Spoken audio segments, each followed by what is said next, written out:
Hey guys, in this video I'll show you how to unblock on Pinterest. Now first let me show you something. I'll go ahead and refresh this page, and right here if I come to social permissions, you do not see anyone under your blocked accounts. No list is available here. To actually unblock someone on Pinterest, you need to first search them up. Okay? So if I come here and search up their username, say this one right here, usually you'll see some results coming up, and if you don't, just come here and click on enter. All right, press enter. Now, click on this. So we're going to be filtering our results. We're going to filter it by accounts, okay? So we'll click on this for profiles. So only want to see the profile account. So click on apply. And here we go. We have this person right here. So I'll click on their profile.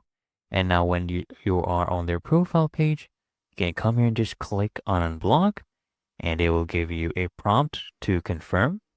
Just click on unblock, and boom, guys, you have unblocked them, okay? And it's really that easy and simple.